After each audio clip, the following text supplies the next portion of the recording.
조선 선조 임금이 다스리던 어느 해 임진왜란의 상흔이 아직 마을 곳곳에 남아있던 시절이었다. 전쟁은 끝났지만 사람들의 삶은 좀처럼 제자리를 찾지 못했다. 논밭은 황폐했고 굶주림은 일상이었으며 길 위에는 하루가 멀다 하고 쓰러지는 이들이 생겨났다. 한양에서 남쪽으로 30리쯤 떨어진 작은 고을 송정리. 이곳은 그나마 오가는 상인들 덕에 겨우 숨을 붙이고 있는 마을이었다. 마을 어귀에는 허름한 주막 하나가 있었는데 사람들은 그곳을 춘섬네 주막이라 불렀다. 주모 춘섬은 35의 과부였다. 전쟁통에 남편을 잃고 어린 딸 하나를 데리고 살아남았다. 살아남기 위해 울음을 삼켰고 아이를 지키기 위해 악착같이 버텼다. 주막을 연지 어느덧 10년. 손님이 많을 때도 있었고 며칠씩 쌀독이 바닥나는 날도 있었다. 그럼에도 춘섬은 늘 밥을 남겼다.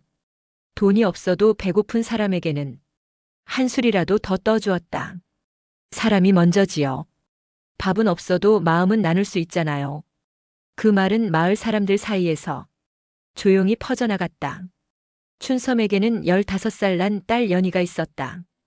연희는 새벽마다 물을 깃고 해질 무렵이면 손님상을 나르며 어미를 도왔다. 가난했지만 두 사람은 서로를 의지하며 살았다. 그러던 어느 날 춘섬은 이상한 꿈을 꾸었다. 커다란 은행나무 아래 백발의 노파가 서 있었다. 얼굴은 잘 보이지 않았지만 그 눈빛만큼은 또렷했다.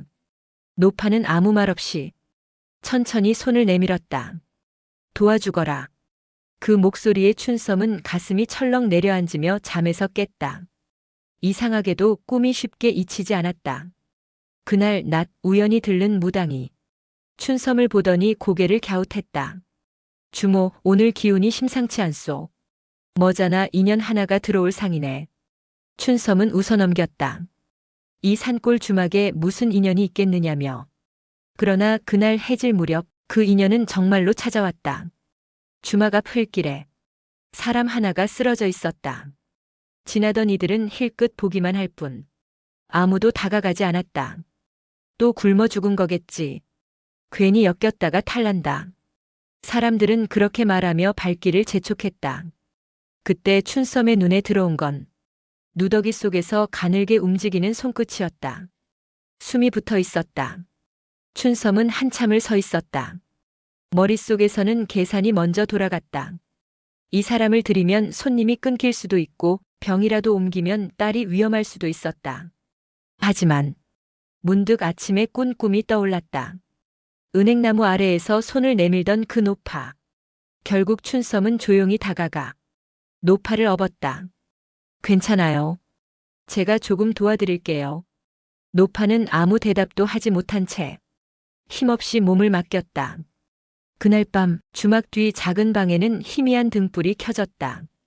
춘섬은 따뜻한 물을 데워 노파의 몸을 닦아주었고 연희는 옆에서 헝겊을 빨았다. 노파의 몸에서는 오래 씻지 못한 냄새가 났지만 춘섬은 얼굴 하나 찌푸리지 않았다. 조금만 버티세요. 금방 나아질 거예요. 노파는 희미하게 눈을 뜨며 알 수 없는 말을 중얼거렸다. 미안하다 미안해. 사흘이 지나자 노파는 겨우 정신을 차렸다. 여긴 어디요? 송정리 주막이에요. 기운 차릴 때까지 계셔도 됩니다. 노파는 한참을 말없이 있다가 고개를 숙였다. 갈 곳이 없소. 그 말 한마디에 춘섬은 더 묻지 않았다. 하지만 마을은 가만히 있지 않았다. 주모가 거지를 들였다더라. 병 옮기면 어쩌려고. 주막 망하려고 작정했나 봐. 이장까지 찾아와 노골적으로 말했다. 사람 드나드는 곳에 그런 사람 두면 안 돼. 심지어 춘섬을 흠모하던 최서방도 조심스럽게 말했다. 좋은 일인 건 알지만 탈날까 걱정이요. 그러나 춘섬은 고개를 저었다. 밥 한 끼가 사람을 살릴 수 있다면 그걸 외면하는 게 더 큰 죄지요. 시간이 흐르며 노파는 조금씩 기력을 되찾았다. 말수는 적었지만 행동 하나하나가 단정했다.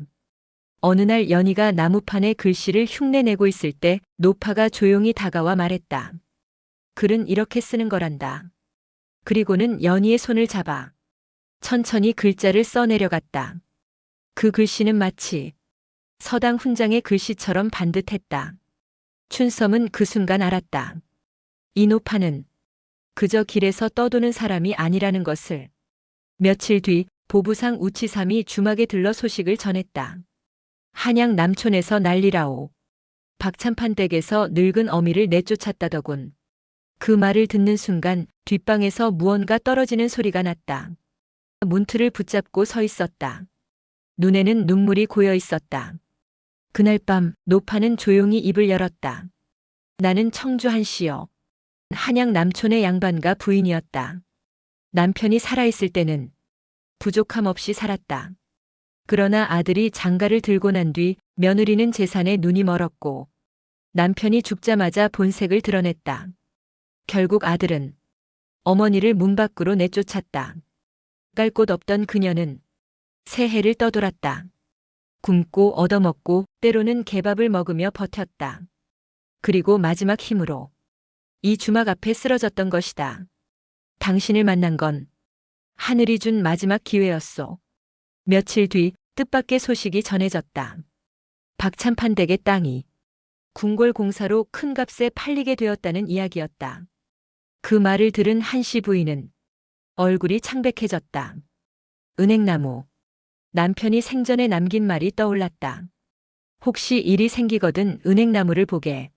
며칠 후 춘썸과 한씨 부인 그리고 최서방은 한양으로 향했다. 박찬판 뒷산의 오래된 은행나무 아래 항아리 하나가 묻혀 있었다. 그 안에는 토지 문서와 편지가 있었다. 편지에는 이렇게 적혀 있었다. 이 땅은 오직 내 아내의 것이다. 아들이 깨닫고 돌아오거든 용서하되 그렇지 않다면 하늘이 판단할 것이다. 문서가 관아에 제출되자 박첨지는 무릎을 꿇었다. 그러나 한씨 부인은 고개를 저었다. 재산보다 더 아픈 건 어미를 버린 그 마음이었다. 그녀는 재산의 절반을 자신을 살려준 춘섬에게 넘겼다. 그 후 춘섬의 주막은 커졌고 가난한 이들을 위한 밥상이 생겼다. 연희는 글을 배워 아이들을 가르쳤고 춘썸과 최서방은 조촐한 혼례를 올렸다. 한씨 부인은 주막 옆 작은 집에서 조용히 여생을 보냈다. 그리고 어느 가을날 뒤늦게 찾아온 아들의 손을 끝내 잡아주었다. 사람들은 그 이야기를 이렇게 전했다. 선한 마음은 반드시 돌아온다. 하늘은 사람의 마음을 외면하지 않는다. 그날 이후 송정리에서는 누군가를 도울 일이 생기면 이렇게 말했다고 한다. 춘썸 주모처럼만 하세.